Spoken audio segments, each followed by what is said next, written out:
چند بنیادی مشاغل جو نبی اکرم صلی اللہ علیہ وسلم اس ماہ رمضان المبارک میں ادا فرماتے تھے، ان میں سے چند ایک یہ ہے۔ پہلا معمول صیام رمضان کا ہے، پورا مہینہ رمضان کے روزے رکھنا، اور یہ معمول فرض کا درجہ رکھتا ہے اور یہ ارکان اسلام میں سے ایک رکن بھی ہے۔ دوسرا معمول نبی اکرم صلی اللہ علیہ وسلم کا قیام رمضان ہے، جس کو ہم نماز تراویح کہتے ہیں، اور وہ رمضان کی راتوں کا قیام ہے۔ تیسرا معمول نبی اکرم صلی اللہ علیہ وسلم کا ختم قرآن ہے، رمضان المبارک میں قرآن حکیم کی تلاوت کرنا اور اسے ختم کرنا۔ چوتھا معمول نبی اکرم صلی اللہ علیہ وسلم کا رمضان المبارک میں شب بیداری کا مشغلہ ہے، خصوصیت کے ساتھ شب بیداری۔ پانچواں معمول نبی اکرم صلی اللہ علیہ وسلم کا رمضان المبارک میں اعتکاف کا تھا۔ چھٹا معمول نبی اکرم صلی اللہ علیہ وسلم کا رمضان المبارک میں نماز تہجد کو باقی 11 مہینوں کی طرح ہی قائم رکھنے کا تھا۔ ساتواں معمول نبی اکرم صلی اللہ علیہ وسلم کا رمضان المبارک میں بڑی کثرت کے ساتھ عبادت، ریاضت اور غور و فکر اور مراقبہ کرنے کا تھا۔ اور آٹھواں معمول رمضان المبارک میں بڑی کثرت کے ساتھ صدقہ اور خیرات کرنے کا تھا۔ یہ وہ چند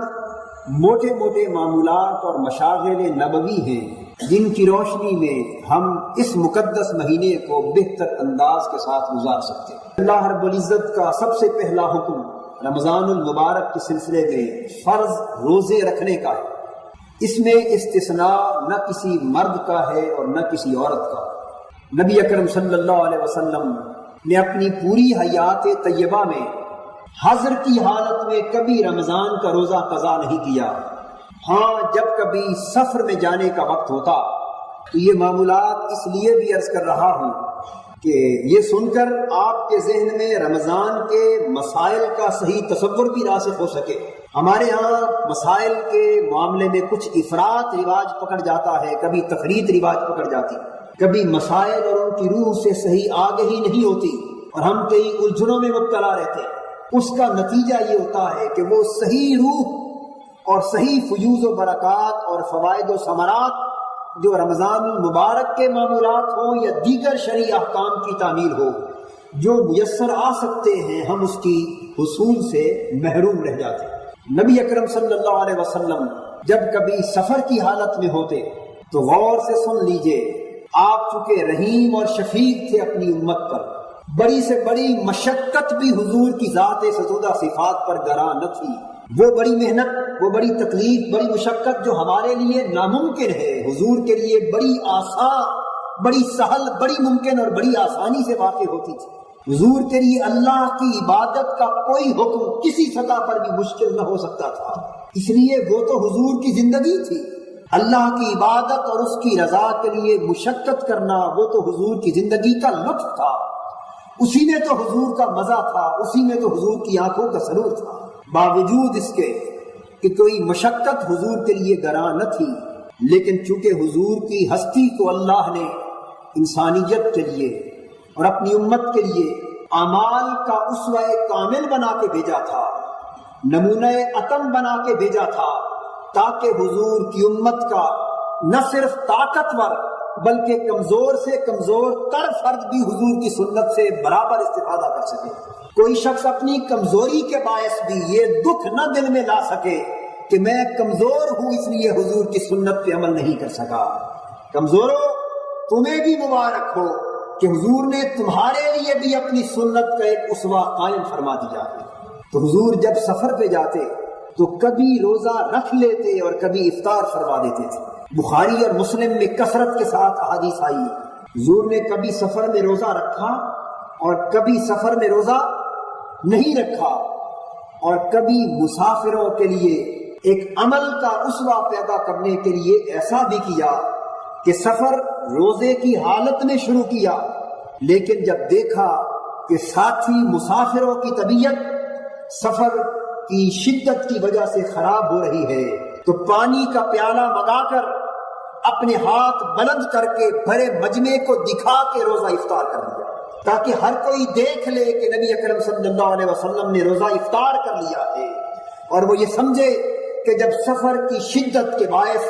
ہمارے آقا روزے کو افطار کرنا کوئی عیب تصور نہیں کرتے، تو کوئی حضور کا گناہگار یا کمزور امتی سفر کی حالت میں روزہ افطار کر لے گا تو یہ اس کے کھاتے میں گناہ نہ ہوگا، بلکہ اس کا افطار بھی حضور کی سنت کے ضمن میں شامل کیا جائے گا۔ اتنا بڑا کرم ہے حضور کا اپنی امت پر کہ اگر کوئی تکلیف کی وجہ سے، کسی مجبوری کی وجہ سے کسی رخصت پہ عمل کرتا ہے تو وہ رخصت بھی اس کو حضور کی سنت کا ثواب عطا کرتی ہے۔ تو مرض یہ کر رہا تھا کہ حضر کی حالت میں حضور کبھی روزہ ترک نہ فرماتے، سفر کی حالت میں افطار کیا ہوا روزہ حضور قضا فرما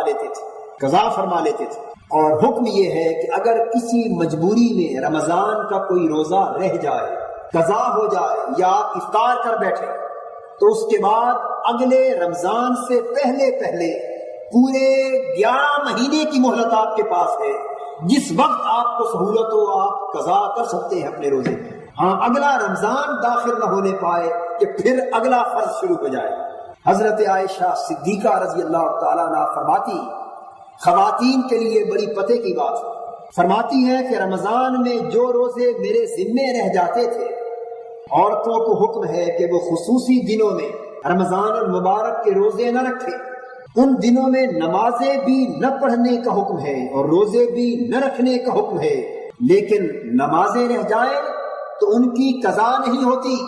روزے رہ جائیں تو ان کی قضا ادا کرنی پڑتی۔ یاد رکھ لیجئے یہ بات، خواتین کے اگر روزے خصوصی دنوں کے باعث رمضان المبارک کے رہ جائیں تو ان روزوں کی قضا لازم ہے، نمازیں جو رہ جاتی ہیں ان کی قضا لازم نہیں ہے۔ اس فرق اور امتیاز میں بھی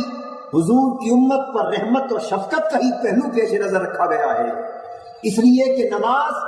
ہر دن میں 5 وقت کی فرض ہے، اور اگر 5، 6 یا 7 دنوں کی نمازیں قضا ہو جائیں تو یہ 35 نمازیں قضا ہو جاتی، اور 35 نمازوں کی قضا کرنا اور ساتھ 5 وقت کی نمازیں ادا بھی کرتے چلے جانا یہ قدرے بوجھ کی بات ہے۔ لیکن 5-7 روزے رہ جائیں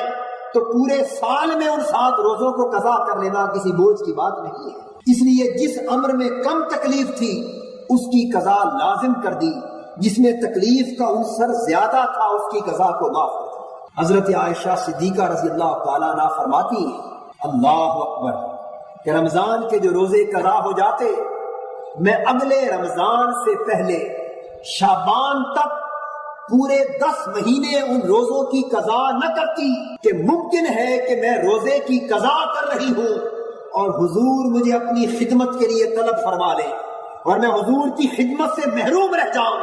حضور کی خدمت سے محروم نہ رہنے کے خیال سے 10 مہینے روزوں کی قضا کو طویل کرتی چلی جاتی۔ جب رمضان قریب آنے کو ہوتا تو شعبان میں حضور بھی کثرت کے ساتھ روزے رکھتے تھے، اس لیے مجھے بھی بڑی آسانی سے روزے رکھنے کا موقع مل جاتا، اور پچھلے رمضان کے روزوں کی قضا میں اگلے رمضان سے پہلے ماہ شعبان میں ادا کر لیتی تھی۔ اس سے فقہا نے یہ مسئلہ بیان کیا ہے کہ عورت نفلی روزہ بھی اپنی خامد کی اجازت کے بغیر نہیں رکھ سکتی، اس لیے کہ خامد کی خدمت عورت کے لیے نفلی روزے سے بھی کہیں زیادہ بلند اجر، ثواب اور فضیلت کا باعث ہے۔ اور قضا جو فرض روزے کی قضا ہے اس کا بھی عالم یہ ہے کہ حضرت عائشہ صدیقہ رضی اللہ تعالی عنہا اپنے مبارک اور برگزیدہ شوہر کی خدمت کی خوشی کے حصول کے لیے 10 مہینے کے بعد شعبان میں قضا کرتی، پہلے نہیں کرتی۔ تو مرض یہ کر رہا تھا کہ حضر کی کیفیت میں روزہ کبھی معاف نہیں ہوتا سوائے مریض کے یا اس بوڑھے کمزور شخص کے جو کبھی بھی کمزوری کے باعث روزہ نہ رکھ سکے۔ قرآن حکیم نے واضح طور پہ ارشاد فرمایا، فَمَنْ كَانَ مِنْكُمْ مَرِيضًا أَوْ عَلَى سَفَرٍ فَعِدَّةٌ مِّنْ أَيَّامٍ أُخَرَ، تم میں سے اگر کوئی مریض ہو یا سفر کی حالت میں ہو تو وہ روزہ قضا کر سکتا ہے، مرض کی شدت کے پیش نظر یا سفر کی شدت کے پیش نظر قضا کر سکتا ہے، اور پھر وہ رمضان کے بعد باقی دنوں میں اس کو ادا کر لے۔ تو مرض یہ کر رہا تھا کہ نبی اکرم صلی اللہ علیہ وسلم کے رمضان المبارک کے روزوں کے سلسلے میں دو معمولات انتہائی اہمیت کے حامل تھے۔ اب یہ رمضان کے معمولات کا ذکر بھی ہو رہا ہے اور ساتھ ساتھ حضور کے شب و روز کی یاد بھی تازہ ہوتی جا رہی ہے، تو آپ رمضان کے معمولات کو بھی سنیں اور سمجھیں اور ساتھ اپنے آپ کو 1400 سال پیچھے لے جا کر نبی اکرم صلی اللہ علیہ وسلم کے صبح و شام کے احوال میں غرق بھی کر دیں، اور چشم تصور سے یہ دیکھتے چلے جائیے کہ کس طرح حضور روزہ رکھ رہے ہیں، کس طرح حضور کی سحری کا اہتمام ہوتا ہے اور کس طرح ہمارے آقا کی افطاری کا اہتمام ہو رہا ہے۔ تو اس تصور سے آپ کو 2 گنا فائدہ ہوگا، مسئلہ بھی سمجھ میں آئے گا اور ایک لذت روحانی بھی نصیب ہوگی۔ 2 معمولات تھے حضور کے، ایک معمول سحری کا تھا اور ایک معمول افطاری کا تھا۔ نبی اکرم صلی اللہ علیہ وسلم نے فرمایا تسحروا فإن فی السحور برکۃ، روزہ رکھنے والوں سحری ضرور کیا کرو، تمہیں اندازہ نہیں کہ سحری کے کھانے میں بھی اللہ نے بڑی برکت رکھی۔ سحری کا کھانا بذات خود بڑی روحانیت اور بڑی برکت کا حامل۔ ایک برکت تو اس کی یہ ہے کہ سحری سے دن کے روزے کو مدد ملتی، اور ایک برکت یہ ہے کہ سحری سراسر نور ہے، سحری کھانے سے قلب و باطن کی ظلمتیں دور ہوتی اور انسان کے اندر کو روحانیت کا اجالا نصیب ہوتا۔ نبی اکرم صلی اللہ علیہ وسلم نے فرمایا کہ خواہ پانی کا ایک گھونٹ ہی پینے کا موقع کیوں نہ ملے، قلیل سے قلیل وقت ہی کیوں نہ ملے، سحری کھایا ضرور کرو، اس لیے کہ یہ حضور کی سنت ہے اور یہودیوں کی مخالفت ہے۔ حضور نے یہ بھی فرمایا کہ ہمارے روزے اور یہودیوں کے روزے میں فرق یہ ہے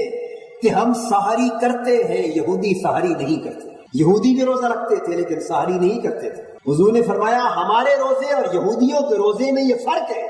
کہ وہ سحری کے بغیر روزہ رکھتے ہیں، ہم سحری کے ساتھ روزہ رکھتے ہیں۔ تو سحری کا معمول حضور کی مبارک سنت ہے۔ اور پھر ایک لطف کی بات یہ ہے کہ سحری میں حضور نے تاخیر کو پسند فرمایا۔ حضور سحری بہت جلد نہیں کیا کرتے تھے بلکہ سحری کے آخری لمحات میں جا کر کھانا کھاتے تھے، یعنی روزے کا وقت، روزہ رکھنے کا وقت ختم ہونے کے قریب ہوتا، سحری اپنے آخری لمحات کو چھو رہی ہوتی، ادھر میرے آقا سحری کھا رہے ہوتے۔ تو سحری کا تناول حضور آخری لمحات میں کرتے، اس لیے کہ آخری لمحات میں سحری کا کھانا مزید برکتوں کا حامل ہے۔ یہ راز کی بات ہے۔ نبی اکرم صلی اللہ علیہ وسلم نے فرمایا، حضرت ابو سعید رضی اللہ تعالیٰ عنہ روایت کرتے ہیں، فرمایا اجل الفطر واخر السحر، افطار میں جلدی کیا کرو اور سحری میں تاخیر کیا کرو، سحری دیر سے کیا کرو اور افطار جلدی سے کیا کرو۔ افطار کی بات ابھی بعد میں کرتے ہیں، تو میں سحری کی تاخیر کی بات کر رہا تھا۔ نبی اکرم صلی اللہ علیہ وسلم نے کبھی ایسا بھی کیا، صحابہ کہتے ہیں کہ حضور ہمیں نماز تراویح پڑھا رہے تھے، ایک رات کی بات، پڑھاتے چلے گئے، ایک ایسا کیف، ایک ایسا سرور، ایک ایسی لذت کا سما تھا کہ رات کے لمحے بیتتے گئے، یہاں تک کہ رات اپنے آخری لمحات تک پہنچ گئی۔ ہمیں اندیشہ ہوا کہ سحری کا وقت بھی ختم ہو جائے گا، لیکن حضور کا قیام لیل جو ہے، قیام رمضان ختم ہونے کو نہ آ رہا تھا۔ آخر وقت میں نماز تراویح ختم ہوئی اور بڑے تھوڑے وقت میں صحابہ نے بھی اور حضور نے بھی جا کے سحری کی۔ تو سحری کرتے ضرور تھے لیکن آخر وقت میں جا کے کرتے تھے، بہت جلد نہ کرتے تھے۔ اس کے مد مقابل افطار کے لیے تاجیل کا حکم صادر فرمایا۔ حضور صلی اللہ علیہ وسلم ارشاد فرماتے لا یزال الناس بخیر ما اجل الفطر، کہ میری امت کے لوگ اس وقت تک نیکی اور بھلائی پر قائم رہیں گے جب تک وہ افطار میں جلدی کریں، جب تک افطار جلدی کرتے رہیں گے اس وقت تک نیکی کا دامن ان کے ہاتھ سے نہیں چھوٹے گا۔ اور حضور نے یہ بھی واضح فرمایا کہ افطار میں تاخیر کرنا یہودیوں کا شیوا ہے۔ حدیث پاک میں ہے، بخاری اور مسلم میں احادیث آتی کہ یہودی افطار کے لیے ستاروں کے نظر آنے کا انتظار کرتے، ستاروں کا انتظار کرتے، جب آسمان پر ستارے چمکنے لگتے ہیں تو یہودی تب افطار کرتے ہیں۔ اور اس کے برعکس حضور نے فرمایا کہ تم ستاروں کا انتظار نہ کیا کرو۔ جب مغرب میں حضور اشارہ فرما رہے ہیں، حضور کا ایک ہاتھ مغرب کی سمت میں تھا، ایک ہاتھ مشرق کی سمت میں تھا، میرے آقا فرما رہے تھے جب اس سمت سورج ڈوب جائے اور اس سمت رات کی تاریکی شروع ہونے لگے تو تم روزہ افطار کر لیا کرو۔